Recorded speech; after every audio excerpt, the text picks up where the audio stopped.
Marami tayong pinagdaanan, si Adik Kuya. Marami siyang pinagdaanan. But praise God kasi medyo nakaka-recover na rin, nakakatayo na rin, unlike yung dating dating niya. Diba, yun ang nakakagulat kasi nag-abroad siya ng malakas, tapos pag uwi niya, ganyan na lang. Yun bang malulumo. Kaya, kayo, Kathleen, Lindsay, mag-aral kayong mabuti. Ikaw, Grace, mag-aral kayong mabuti. Unawain niyo si mami niyo. Kasi alam niyo kung ano yung sakripisyo niya. Hindi na siya nakapag-asawa dahil din sa inyo. Dahil sa family na ito. So, paano niyo susuklian yun? Suklian niyo lang ng pagmamahal. No? Hindi lang yung pagmamahal kasi sa buwan na to, sa taon na ito. Hindi ganun. Ang pagmamahal kasi is just a daily lives. And pag sinabi nating love is we need to put to action.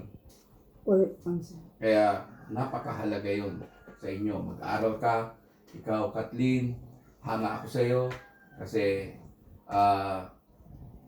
hindi ko alam bakit binigyan mo pa ako ng t-shirt. Supposedly, dapat ako nagbigay. Nakakatuwa, no? Hindi ko sinabing hindi ako binigyan ni Lindsay kasi napahanga lang ako kagabi. And napaka-giver. Maganda yung training na ganun. Na habang ganyang kapata edad, nagiging giver ka. Kasi kapag, yes, sabi ng Acts 20 verse 35, it's better to give than to receive. No? But lagi mong tatandaan na, ba't kasi ang tao nagbibigay? It's because of love. So, itong pamilya na to sa atin, lahat tayo na dito, salamat, nandito rin si Kim. Na sana itong susunod na taon na to, itong 2024 na ito, lalo pa tayong malakas. Okay lang na hindi ganun karami tayong pera or sapat lang or tama lang. Basta mahalaga, healthy tayong lahat. At hindi tayo nagkakasakit. Okay lang si nanay na ganyan, pero wag lang siyang magkasakit. Kaya ako naniniwala ako na what is the secret of life? To be long. Para mahaba yung buhay mo. Isa sa pinakasikreto pala ay sinasabi ng Bible is you need to respect, you need to love, and you need to serve your parents. Kasi you live long. Hahaba ang buhay mo. Naniniwala ako.